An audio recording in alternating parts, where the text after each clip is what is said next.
이 시간 우리에게 주신 하나님 말씀은 고린도전서 3장 9절로 17절까지 말씀입니다. 제가 받들어 봉독하겠습니다. 우리는 하나님의 동역자들이요 너희는 하나님의 밭이요 하나님의 집이니라. 내게 주신 하나님의 은혜를 따라 내가 지혜로운 건축자와 같이 터를 닦아두매 다른 이가 그 위에 세우나 그러나 각각 어떻게 그 위에 세울까를 조심할지니라. 이 닦아둔 것 외에 능히 다른 터를 닦아둘 자가 없으니 이 터는 곧 예수 그리스도라. 만일 누구든지 금이나 은이나 보석이나 나무나 풀이나 짚으로 이 터 위에 세우면 각 사람의 공적이 나타날 터인데 그날이 공적을 밝히리니 이는 불로 나타내고 그 불이 각 사람의 공적이 어떠한 것을 시험할 것임이라. 만일 누구든지 그 위에 세운 공적이 그대로 있으면 상을 받고 누구든지 그 공적이 불타면 해를 받으리니 그러나 자신은 구원을 받되 불 가운데서 받은 것 같으리라. 너희는 너희가 하나님의 성전인 것과 하나님의 성령이 너희 안에 계시는 것을 알지 못하느냐. 누구든지 하나님의 성전을 더럽히면 하나님이 그 사람을 멸하시리라. 하나님의 성전은 거룩하니 너희도 그러하니라. 아멘. 우리 할렐루야 성가대 찬양이 있겠습니다.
성가대가 우리 오늘 창립 기념주일을 맞이해서 우리 청년부랑 같이 연합 성가대로 이렇게 하나님 앞에서 영광과 찬양 올려드렸는데 아주 너무나 은혜스럽고 정말 기쁨이 충만한 그런 찬양인 것 같습니다. 다시 한번 우리 성가대를 위해서 우리 감사 부탁드립니다. 부탁드립니다. 감사합니다. 오늘은 우리 특별한 우리 강사 목사님을 모시고 우리 기념주일을 맞이하여서 말씀을 좀 듣고자 합니다. 우리 김성찬 목사님께서는 우리 시카고 게레신학교에서 졸업을 하셨고 시카고 중앙 감리교회에서 23년 동안, 그리고 뉴욕 만백성교회에서 10년 동안, 그리고 또 뉴욕 연회 롱아일랜드 서지방에서 감리사님으로, 우리 한인 감리사님으로 그렇게 8년 동안 섬기시다가 작년에 은퇴를 하셨습니다. 그리고 작년 연말부터 우리 교회에 출석하시면서 그렇게 함께 예배를 드리시고 계십니다. 오늘 우리 정말 영적으로 굉장히 깊고 또 인사이트가 너무나 있으신 목사님이신데 오늘 귀한 목사님 모시고 저희들 말씀을 듣습니다. 여러분 말씀 들으실 때 하나님의 귀한 은혜가 넘칠 수 있기를 간절히 기도합니다. 우리가 힘써 세워야 할 성전이라는 제목으로 말씀을 증거해 주시겠습니다. 목사님 나오실 때 우리 오른손 드셔가지고 할렐루야 이렇게 한번 환영으로 맞이해 주시기 바랍니다. 목사님 나오시겠습니다. 할렐루야.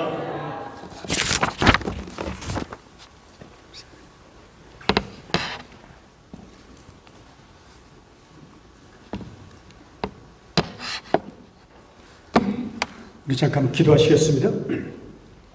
살아계신 하나님 말씀을 함께 깨닫기 원합니다. 하나님을 더 잘 알게 되기 원합니다. 하나님을 올바르게 섬기며 살기 원합니다. 우리 모두에게 약속하신 지혜와 계시의 영을 충만하게 허락하여 주옵소서. 예수님의 이름으로 기도합니다. 아멘. 여러분, 오늘 교회 창립 41주년이라고 이렇게 기쁜 마음으로 지금 예배드리고 있죠. 아마 한 사람으로 말하면 우리 교회가 몇 살 된 건가요? 41살이죠. 여러분 40대 시작하면서 어떠셨나요? 오늘이 우울한 날이 아니라 그냥 1년에 한 번 돌아오는 날이 아니라 내가 지금 70이든 80이든 60이든 40대로 돌아가서 더 힘차게 더 정말 열심히 살아볼 수 있다면 얼마나 기쁘겠어요. 우리 은혜의 강교회가 지금 40대를 맞이해서 이제부터 더 좋은 일들이 더 풍성하게 일어날 줄 믿습니다. 오늘 성가대 찬양하는 거 보니까 우리 은혜의 강교회에서 아주 새롭고 놀라운 일들이 더 많이 일어날 불길한 징조가 보이는 것 같아요. 아멘. 네. 여러분, 교회를 세워주신 예수님께 오늘 감사해야죠. 또 주님의 몸된 교회를 위해서 충성하신 수많은 성도들의 헌신을 기억하며 또 고맙게 생각해야죠. 그리고 성도들을 하나님의 말씀으로 잘 이끌어 주시고 온전케 하기 위해서 애쓰셨던 목사님들을 또 기억하며 우리가 함께 기뻐할 또 축하할 충분한 이유가 있는 줄 믿습니다. 그래서 이 모든 것을 묶어서 한마디로 할렐루야 할 텐데 한번 찬송으로 한번 해볼게요. 우리 한국교회에서는 별로 그렇게 익숙하지 않은데 제가 있던 뉴욕에는 아주 다양한 인종들이 모여서 연회를 이루고 또 교회를 이루고 있기 때문에 찬송도 다양해요. 특별히 뉴욕 조금 더 아래쪽으로 가게 되면 카리브현 안에 수많은 섬들이 있거든요. 자메이카를 포함해서 바베이도스 또는 트리니댓 이름도 못 들어봤던 그런 수많은 섬들이 있는데 거기 사람들이 민요처럼 잘 부르는 할렐루야가 있어요. 아주 간단한데 여러분 다 같이 한번 불러보실까요? 할레 할레 할렐루야 할레 할레 할렐루야 할레 할레 할렐루야 할렐루야 할렐루야. 어렵지 않죠? 다 같이요. 할레 할레 할렐루야 할레 할레. 몸도 흔들어 보시고요. 우야 할레 할레 할렐루야 할렐루야 할렐루야. 여러분 그냥 가만히 있어서 부르긴 너무 아깝지 않으세요?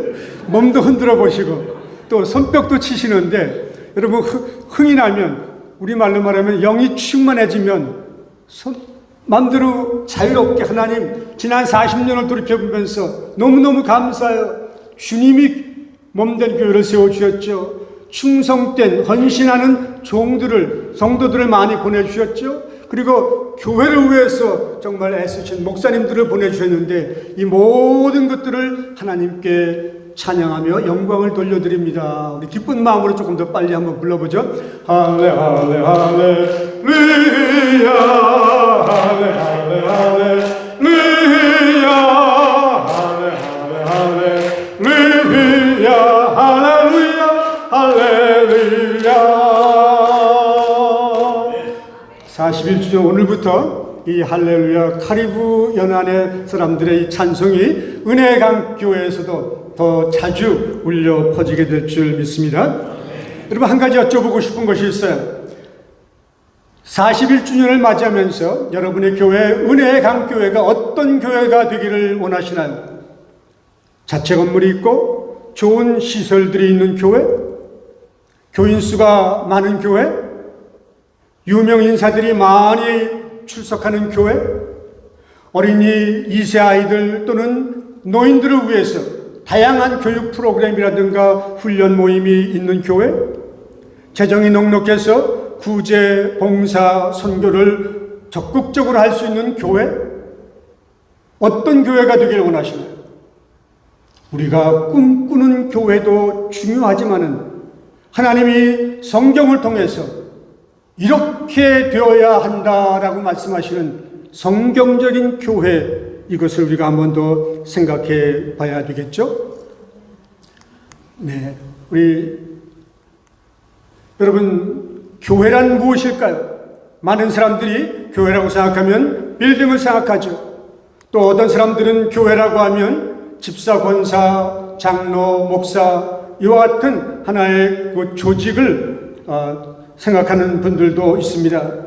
그런가 하면 교단이나 교파를 생각하는 분들도 있고요. 그런데 교회란 무엇이냐라고 할 때 이건 질문이 완전히 잘못된 겁니다. 올바른 질문은 뭐가 될까요? 누가 교회냐? Who is the church? 이렇게 물어봐야지 What is the church? 하게 되면 빌딩 또는 조직 또는 교파 이런 식으로 생각하게 되는 거예요. 성경에서는 who, 누가 교회인가 라고 하는 것을 분명하게 일러주고 있습니다. 여러분 고린도전서 1장 2절 다 같이 한번 읽어보실까요? 고린도에 있는 하나님의 교회라고 되어 있는데 제 성경에는 조금 다르게 번역됐어요. 풀러톤에 있는 은혜의 강 교회 이렇게 되어 있거든요. 여러분 풀러톤에 있는 은혜의 교회는 어떤 교회냐라고 하나님께서 사도 바울을 통해서 2000년 전에 미리 말씀해 놓으셨어요. 여기 뭐라고 그랬어요? 그 다음이 그리스도 예수 안에서 어떻게 된 사람들? 거룩해진 사람들이 곧 교회란 얘기예요. 누구 안에서? 부처님 안에서? 아니에요. 그리스도 예수 안에 있기 때문에 수많은 실수와 죄와 잘못에도 불구하고 하나님이 전혀 죄인 취급을 안 하시고 의롭게 여겨주시고 하나님이 거룩하게 받아주시는 그런 특별한 종류의 사람들이 있는데 그 사람들이 곧 교회라고 하는 거예요. 여기서 거룩해졌다고 하는 말은 매일매일의 생활이나 행동이 거룩하다고 하는 그런 뜻이 아니라 그 사람의 포지션, 하나님 앞에서 그 사람의 위치가 거룩하게 바뀌었다는 얘기예요. 그래서 positional holiness 이렇게 말할 수가 있는 거죠. 교회는 어떤 사람? 그리스도 예수 안에서 죄사함 받고 의로워지고 하나님 보시기에 거룩한 사람으로 인정받은 그런 사람들 하나하나가 교회다 이런 얘기예요. 두 번째 뭐라고 되어 있나요? 교회란 뭐라고 되어 있죠? 성도라 뭐하고? 부르심을 받은 자들 이렇게 되어 있죠. 여러분 우리말 성경에는 조금 번역이 어색한데 쉽게 말하면 하나님이 수많은 사람들 중에서 하나님의 교회로 삼기 위해서 불러낸, 뽑아낸, 선택한 사람들이 있다고 하는 얘기예요. 그래서 영어 성경 뭐라고 그랬어요? Called to be his God's holy people. 하나님이 거룩한 민족, 거룩한 백성들, 거룩한 나라를 이루기 위해서 한 사람 한 사람 불러내시고 뽑아내시고 선택하신 특별한 사람들이 있는데 그 사람들을 가리켜서 교회라고 그러는 거예요. 근데 하나님이 수많은 사람들을 부르고 뽑고 선택하실 때 그 중에 내가 포함됐다니 여러분 우연인가요? 팔자인가요? 운명인가요? 아니죠. 하나님의 특별한 선물이고 축복이죠. 네, 하나님이 나를 뽑아주신 거예요. 선택해 주신 거예요. 그리고 교회는 어떤 사람이라고요? Everywhere. 어느 곳에서든지 예수님을 가리켜서 My Lord, 나의 주님이라고, My King, 나의 왕이라고 그렇게 부르며 위급할 때도 주님 하고 부르고 도움이 필요할 때도 예수님 그러고 주의 일을 감당할 때도 예수의 이름으로 하면서 주의 이름을 부르는 그러한 사람들, 이런 사람들이 곧 교회란 얘기예요. 여러분 어린아이들이 문제 생기면 누구를 항상 부르고 찾나요? 엄마, 엄마 하고서 엄마의 이름을 부르잖아요. 여러분 하나님의 교회된 사람들은 어떻게 불러요? 기쁜 일이 있을 때나 슬픈 일이 있을 때나 다급할 때나 평안할 때나 주님, 아버지, 하나님 하고서 하나님의 아들 예수 그리스도의 이름을 어느 곳에서든지 부르는데 그렇게 예수의 이름을 부르며 살아가는 한 사람 한 사람이 곧 교회라고 하는 것입니다. 그렇기 때문에 여러분 성경적인 교회란 정리해보면 뭐가 될까요? 사람을 의미하는 거예요. 어떤 사람? 다시 한번요. 예수를 구주로 믿어서 죄를 용서받았어요. 그래서 죄인이 이제는 의로운 사람으로 바뀌었어요. 여러분 우리가 의롭게 된다는 얘기 너무 어렵게 생각하지 마시고요. 복잡하게 생각하지 마세요. 쉽게 하나님 앞에 섰는데 하나님이 날 보고 not guilty 그렇게 그렇게 말씀하실 자격을 얻게 됐다는 얘기예요. 의로워졌다는 얘기는 온 세상 모든 사람을 심판하실 하나님이 나를 보고 not guilty 라고 딱 이미 예수님 안에서 예수님 때문에 not guilty로 이미 살아있는 지금 그렇게 판정을 해주셨기 때문에 그래서 우리는 의로워졌다라고 당당하게 말할 수 있게 되는 거죠. 그리고 두 번째, 세 번째 보게 되면 아까 말씀드린 대로 성도로 즉 하나님의 거룩한 백성으로 살아가도록 하나님이 특별하게 selected 뽑아내신 선택하신 그러한 특별한 사람들 그리고 주 예수 그리스도의 이름을 부르며 살아가는 그런 사람들이다 이런 얘기예요. 여러분 그래서 이런 노래 아마 아실 거예요. 그대는 아는가 그대 몸 저하고 뮤지컬 하듯이 한번 해볼게요. 주님이 살아계신 성전인가 그대는 아는가 그대 몸은 누가? 주님이 살아계신 성전인가. 여러분 다 같이 한번 성가되면 다 같이 한번 그 다음 해보실까요? 내 몸은 교회라오 내 몸은 교회라오 내 몸은 교회라오 누가? 주님이 살아계신 교회라오 다 같이요. 우리는 교회라오 우리는 교회라오 우리는 교회라오 주님이 살아계신 교회라오 아멘. 얼마나 좋아요. 내가 누구예요? 누구 교회? 하나님의 교회. 왜? 어떻게 내가 교회가 됐어요? 하나님의 영, 성령께서 내 안에 들어와 계시기 때문에 나 한 사람 한 사람이 곧 교회고, 하나님의 사람들이 모인 그 모임이 교회고, 그 사람들이 교회가 모인 큰 교파, 이런 것도 교회가 되는 거죠. 여러분, 교회는 마치 무엇과 같은가? 사도 바울이 고린도전서 3장에서 분명히 말했죠. 너희는 하면서 뭐라고 그랬어요? 하나님의 집이라고. 하나님의 집이라고요. 하나님의 건물이라고 분명히 그렇게 말하고 있어요. 뿐만 아니라 여러분,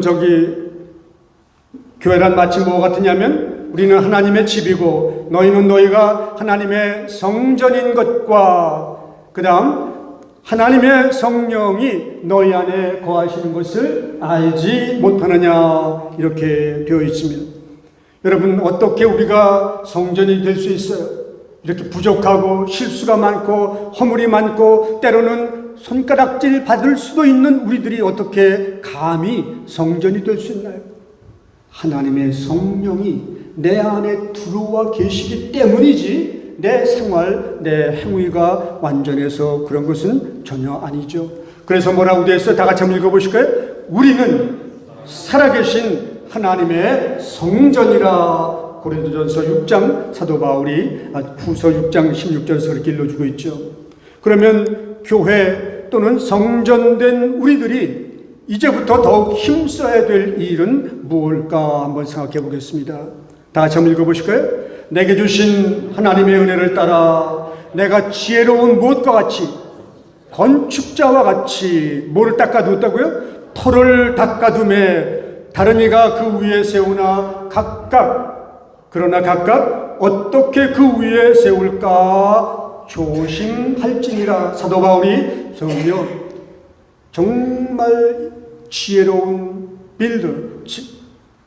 건축자와 같이 집을 세우기에 가장 좋고 안전한 파운데이션, 터를 닦는 일에 지금까지 힘써 왔습니다.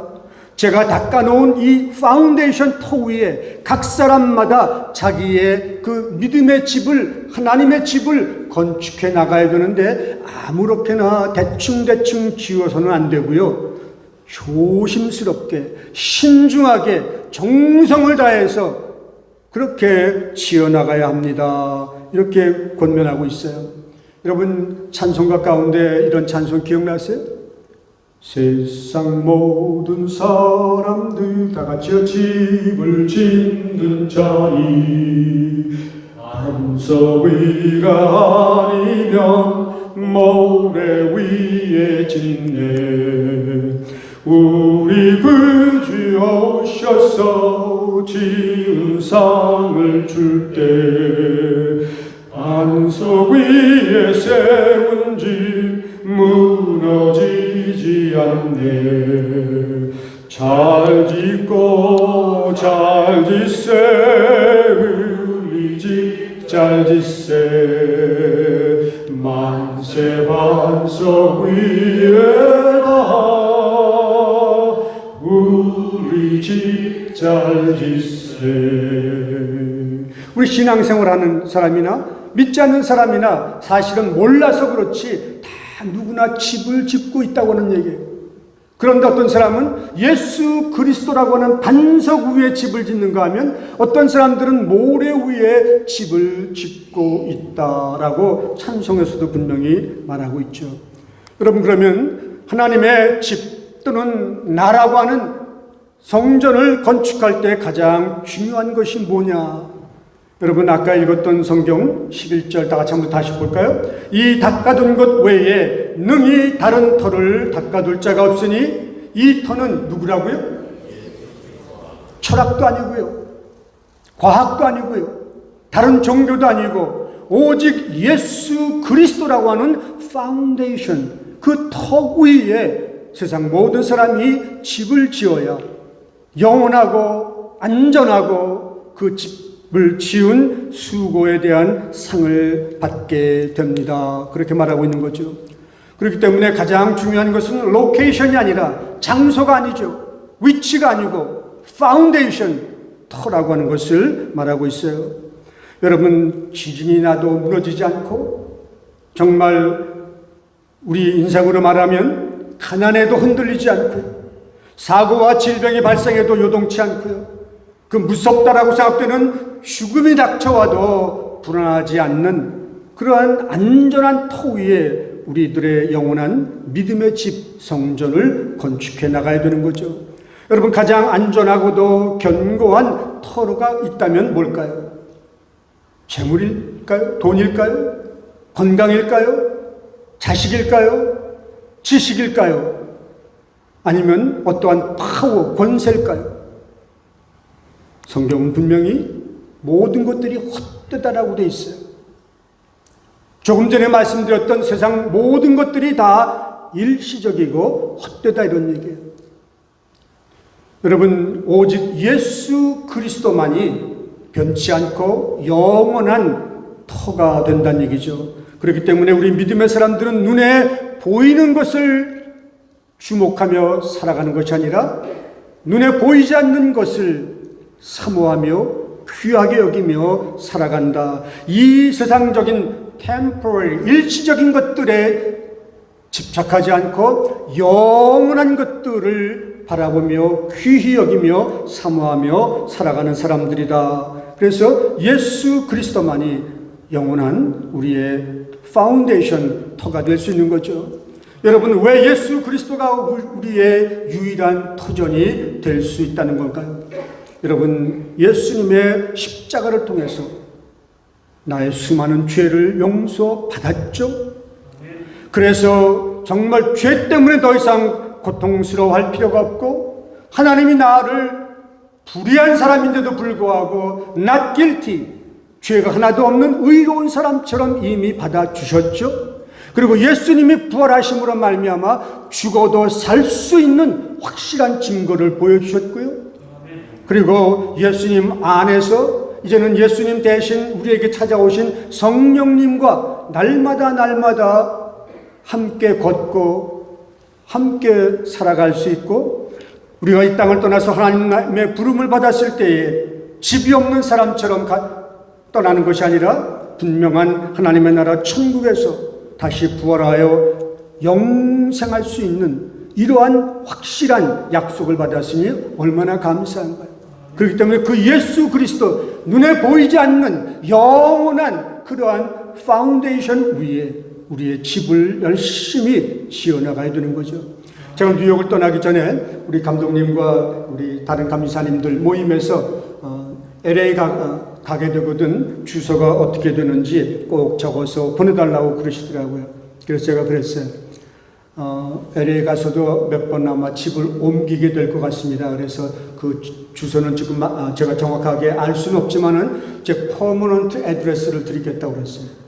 제 퍼머넌트, 정말 영원한 제 집 주소를 일러드리겠다고 그래서 제가 집 주소 소개를 이렇게 했습니다.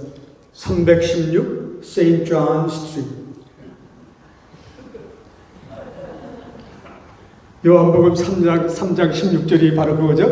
316 St. John Street, 타운, 도시 이름은 Kingdom of God. 그 다음에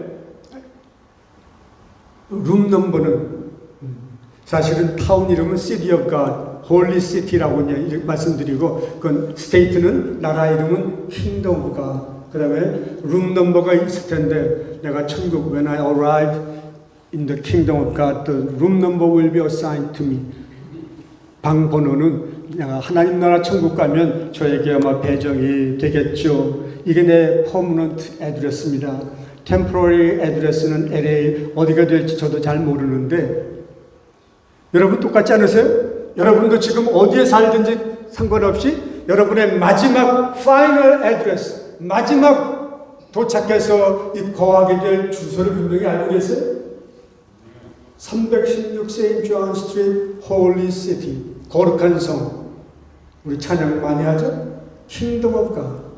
룸 넘버는 그때 받게 될 것이고, 그게 여러분과 제가 갖고 있는 permanent address가 되겠죠. 그렇기 때문에 예수 그리스도 안에서 거룩해지고 예수 그리스도 안에서 우리가 정말 영원한 생명을 얻을 수 있기 때문에 우리는 예수 그리스도를 우리 믿음의 집, 파운데이션, 터로 삼아야 되는 거죠. 여러분, 교회 또는 성전을 건축할 때 써야 될 재료들이 무엇이 있을까요? 12절 다 같이 한번 읽어볼까요? 만일 누구든지 금이나 은이나 보석이나 나무나 풀이나 짚으로 이 터 위에 세우면, 이렇게 되어 있죠. 그 다음 볼까요? 여러분, 금이나 은이나 보석, 이것들은 어떠한 특징들이 있을까요? 캐내기가 쉬운가요? 힘이 드나요? 구하기 쉽나요? 어렵나요? 값이 싼가요? 비싼가요? 반면에 나무나 풀이나 지푸라기들은 어떠한 특징이 있나요? 금이나 은이나 보석과 너무너무나 다르죠. 구하기 쉽죠. 흔하죠. 값도 싸죠. 하지만 여러분, 금, 은, 보석하고 또 정말 나무, 집 또는 풀, 이런 것들의 근본적인 차이가 있다면 뭘까요? 금은, 보석은 맨 처음부터 순금으로 된 것이 아니라 흙도 있고 돌도 섞이고 다른 이물질도 섞여 있었기 때문에 금이나 은이나 보석 같은 것들은 이렇게 땅속에서 캐낸 다음 반드시 뭘 거쳐가나요? 뜨거운 불을 통과하면서 모든 불순물들과 찌꺼기들이 다 떨어져 나가도록 해서 refine, 정제하는 긴 과정을 거치게 되죠. 근데 나무나 지푸라기나 풀 같은 것은 100% 다 내추럴, 있는 그대로 자연적인 거기 때문에 한번 불을 붙여보면 금이나 은이나 보석들은 그대로 남아있어요. 그런데 지푸라기나 나뭇가지나 풀들은 한번 시험과 환란에 불이 붙게 되면 타버리게 되기 쉬운 거죠. 이 땅에서도 하나님 나라에서도 여러분, 하나님의 심판을 받게 될 때 정말 내추럴, 우리가 인간으로서 가지고 있는 우리의 의지와 교양과 도덕과 윤리, 우리 내추럴한 이런 걸 가지고 믿음 생활하다 보면 그건 한계가 있어요. 불을 통과하지 못하고 정죄된 것이 아니기 때문에 다 소멸될 수가 있죠. 그러나 불을 통과하게 되면 영원히 정말 금, 은, 보석으로 바뀌게 되는 거죠. 그렇기 때문에 내가 지금 성전을 금이나 은이나 보석 같은 머티리얼, 재료들을 쓰면서 정성을 다해서 지어나가고 있는지, 아니면 대충대충 쉽게 지푸라기나 나무나 풀 같은 것들로 적당히 짓고 있는가 한번 스스로 생각해 봐야 되겠죠. 왜 금이나 은이나 보석으로 지어야 되느냐?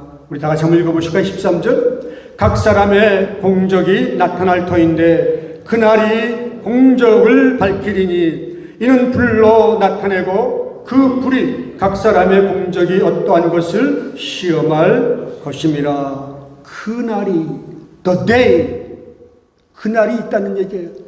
여러분, 우리가 하나님 앞으로 가는 그날이 될 수도 있고요, 하나님이 세상을 심판하시는 마지막 심판의 날이 될 수도 있죠. 마지막 심판의 날 이전에 우리가 먼저 하나님 앞으로 가게 될지도 몰라요. 그런데 어쨌든 그날이 있게 되는데, 그날 하나님 앞에서 우리가 한평생 살면서 어떠한 인생을 살아왔는지, 어떠한 믿음의 집을 세워왔는지 하나님이 우리를 불로 테스트해 보신다, 이런 얘기죠. 그래서 우리의 금, 은, 보석으로 지어진 집은 상을 받게 되지만 지푸라기나 나무나 풀로 지어진 집들은 뭐 한다는 얘기예요? 상급이 없다는 얘기죠. 여러분, 그래서 우리가 부르는 찬송 가운데 이런 찬송 기억나실 거예요. 그날이 도적같이 이룰 줄 너희는 모르느냐. 늘 깨어있으라, 잠들지 말아라. 주님과 동행하고 그렇기 때문에 살아있는 지금 뭐 하라고요? 기뻐하고 기도하고 감사하면서 하루하루 금과 같이 은과 같이 보석과 같이 refine 정제되어 가기를 힘쓰고 하나님에 의해서 성령에 의해서 그러면서 우리의 속사람이 성령님이 거하시기에 편안한 성전의 모습으로 바뀌어지기를 힘쓰라 이런 얘기죠.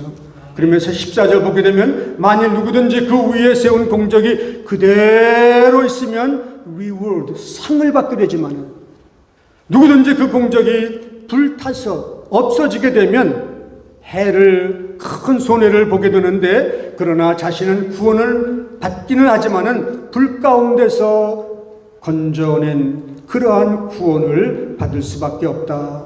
그러면 여러분 금, 은, 보석은 과연 어떠한 것들이라고 말할 수가 있을까요? 갈라디아서 보게 되면 여러분 잘 아시는 대로 성령의 열매 몇 가지가 나오나요? 9가지가 나와요. 그런데 9가지가 나오면 뭐라고 해야 맞나요? 성령의 열매들은 하고 복수로 말해야 맞는데 성경은 문법적으로 도저히 안 맞는 말을 쓰고 있어요. 성령의 열매는 하고 단수로 말하고 있어요.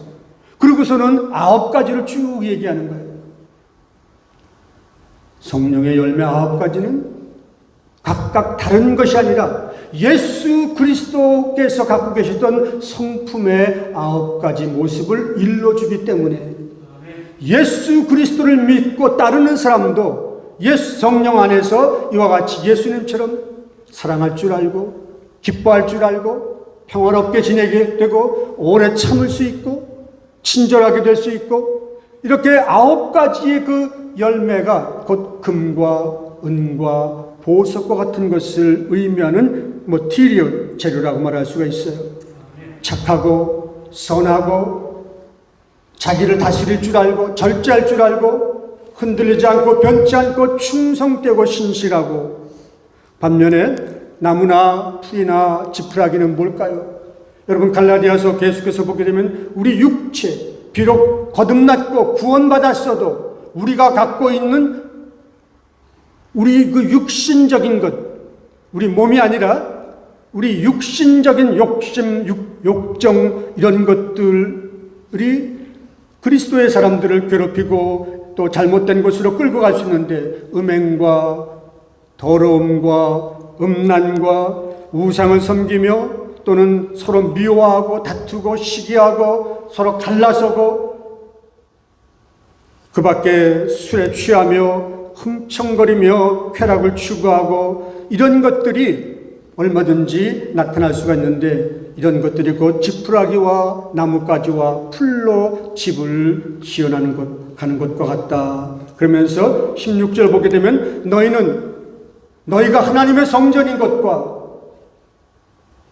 하나님의 성령이 너희 안에 거하시는 것을 don't you know? 그거 모르셨어요? 그거 깨닫지 못하셨나요?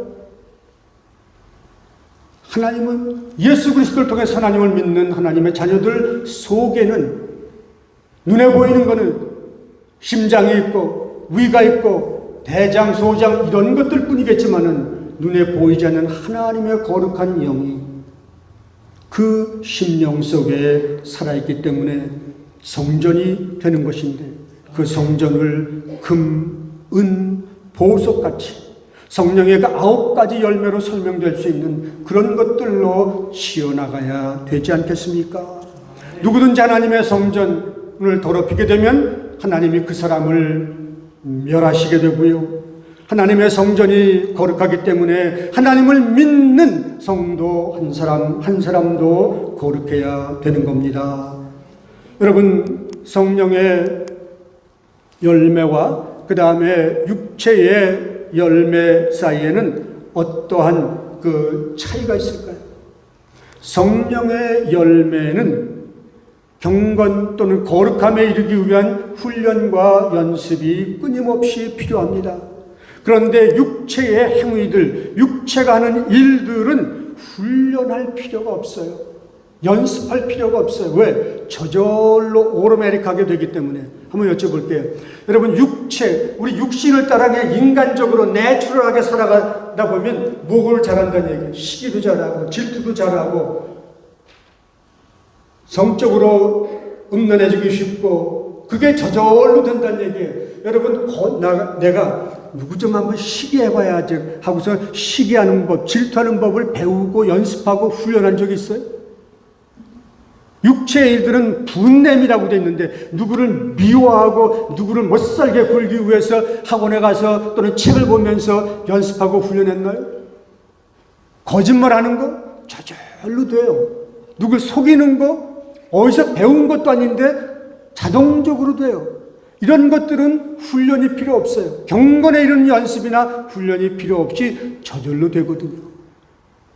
그러나 성령의 열매는 말씀과 기도의 훈련을 날마다 하지 않으면 여러분 성령의 열매를 맺어가기가 어려운 거죠. 그렇기 때문에 우리에게는 이러한 모임이 필요한 거예요. 목사님과 성도들이 함께 모여서 훈련하고 서로 누가 지치거나 뒤처졌을 때 끌어주기도 하고 또 가르쳐주기도 하고 훈련도 시키면서 함께 이렇게 집을 지어나가는 공동체가 필요한 거죠. 아마 여러분 이런 이야기 잘 알고 계실 거예요. 아주 유능한 건축가가 있었습니다.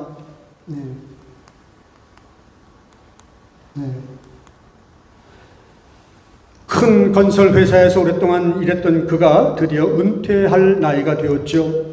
사장은 그에게 은퇴하기 전에 마지막으로 집 하나만 더 지어달라고 부탁했어요. 그 집은 그에게 맡겨진 마지막 프로젝트 작업이었습니다. 그는 집을 짓기 했지만 마음은 딴 곳에 있었죠. 그래서 싸구려 재료들과 품질이 별로 좋지 않은 제목들을 사용했습니다. 반드시 점검해야 하는 많은 부분들이 있었는데 그냥 지나쳤고요. 집 짓는 일에는 별로 관심을 갖지 않았습니다. 드디어 그 집은 완공되었고 사장은 그를 찾아와 이렇게 말했습니다. 이 집은 당신의 집입니다. 이 열쇠를 받으십시오. 당신을 위해서, 우리 회사를 위해서 일생 동안 수고했던 당신을 위해서 내가 주는 선물입니다. 집 짓기를 끝냈던 그는 즉시 가장 좋은 재료들을 사용하지 않았고 최고의 기술자들을 고용하지 않은 것을 크게 후회했다고 하는 이야기입니다. 다 같이 한번 읽어보실까요? 내게 주신 하나님의 은혜를 따라 내가 지혜로운 건축자와 같이 터를 닦아두매 다른 이가 그 위에 세우나 각각 어떻게 그 위, 예수 그리스도 위에 세우기를 뭐 한다고요? 조심할지니라. Build with care. 정성을 다해서 신중하게 여러분의 믿음의 집을 세워가야 합니다. 여러분, 제가 좋아하는 그 영국 성공회의 전통적인 그 말 가운데 한마디를 소개했습니다. If you have the word without the spirit, you will dry up. 성령의 능력은 별로 관심 갖지 않고 말씀하면서 말씀만 강조하다 보면 여러분의 신앙생활은 dry up, 메마르게 될 겁니다. 반대로 여러분 하나님 말씀은 소홀히 여기고 성령의 능력이나 어떤 영적인 체험만 계속 집착하게 되면 여러분의 신앙생활은 풍선의 바람이 점점 들어가서 나중에 뻥 하고 터지면서 날아가는 것처럼 blow 사라지고 말 겁니다. 그런데 But if you have the word and the spirit, 당신이 하나님의 말씀과 기도를 통한 영적인 능력을 함께 균형을 이루며 동시에 갖게 되면 You will grow up. 당신은 영적으로 성장하고 당신의 심령은 부흥하게 될 겁니다. 여러분, 그래서 우리의 모든 생각과 말과 행동과 결정들이 금과 은과 보석같이 잘 잘 refined, 정제되어서 하루하루 교회를 중심으로 해서 살아간다면 우리는 정말 주님의 성전을 잘 건축할 수 있는 거죠. 여러분, 제가 참 기쁜 것은 여러분들이 목사님과 함께 40일 기도의 원그리기 이걸 하고 있는데, 여러분 마크 배터슨 목사님의 말 꼭 한번 기억해 보세요. 다 같이 한번 읽어볼까요? 부흥을 가져오는 것은 설교가 아니다. 결코 아니다. 설교는 사람들의 마음을 움직일 수 있다. 여러분, 우리 목사님이 설교를 잘 하시기를 대부분의 교인들은 원하고 있죠. 근데 마크 배터슨 목사님 말씀에 의하면 It is not the preaching. 설교가 아니라고 하는 거예요. 교회의 revival, 부흥을 가져오는 것은 목사님의 설교가 아니라고 하는 거예요. 왜? 목회자의 설교는 기껏해야 사람들의 마음을 터치할 수는 있지만은 그 다음 말이 뭔가요? 다 같이 읽어볼까요? 그러나 기도는 누구의 마음을? 하나님의 마음을 감동시킬 수가 있기 때문에 그렇다. 여러분, 사람의 마음이 감동을 받아서 일하는 거하고 하나님이 감동을 받으시면서 역사하실 때 얼마나 큰 차이의 부흥이 있겠어요. 우리가 부흥을 시켜보려고, 목사님이 부흥을 시켜보려고 애쓰는 거하고 하나님이 부흥하도록 만드시는 거하고는 엄청난 차이가 있는 거죠. 그래서 여러분, 이번 사순절과 함께 계속 기도하고 하나님 말씀을 배우며 그 말씀대로 살아가기를 힘쓸 때 우리 심령이 부흥하고 은혜의 강교회가 점점 성장해서 더 많은 영혼들을 주 앞으로 인도하게 될 줄 믿습니다. 그래서 여러분, 우리 영어로 된 우리 연합감리교회 찬송 가운데 하나를 제가 여러분들하고 계속 나누고 싶어요. 너무 찬송이 좋아서 저도 한번 이렇게 번역을 해봤거든요. 주여 나를 주의 성전으로, 우리 한번 반주에 맞춰서 다 같이 기도로서 설교의 마지막으로 우리 함께 부르시겠습니다.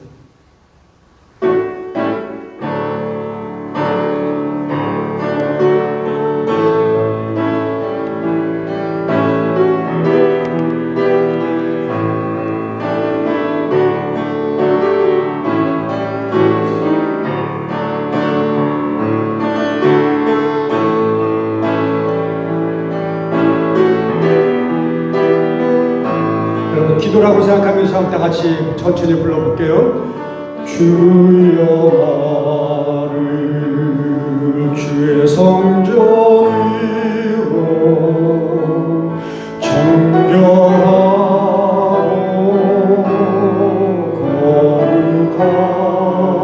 거룩하며 승하는 주의 성전으로 살아가게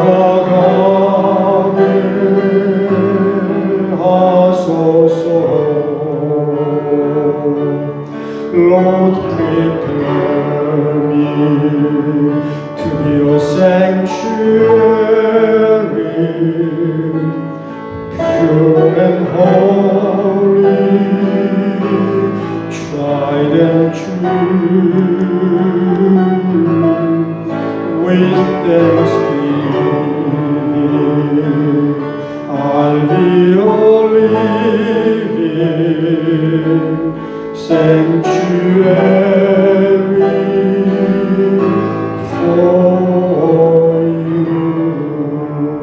반주 없이 다 같이 조용히요. 주여 나를 주의 성전으로 주의 성전으로 정결하고 거룩하며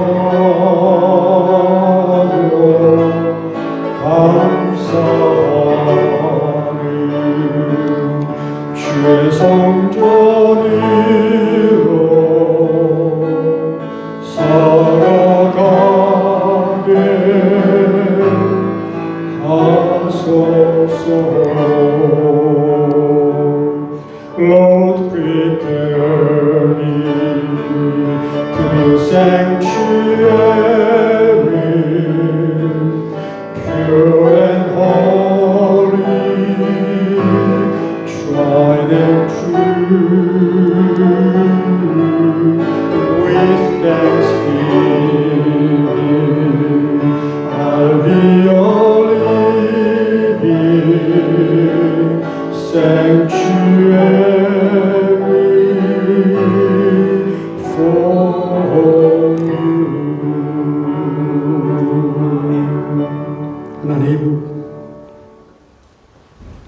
주의 성전 되기를 원합니다. 정결하게 하시고 거룩하게 하시고 늘 감사하며 내 안에 계신 성령님과 동행하고 동거하는 성전으로 살아가게 하옵소서. 예수님의 이름으로 기도합니다. 아멘.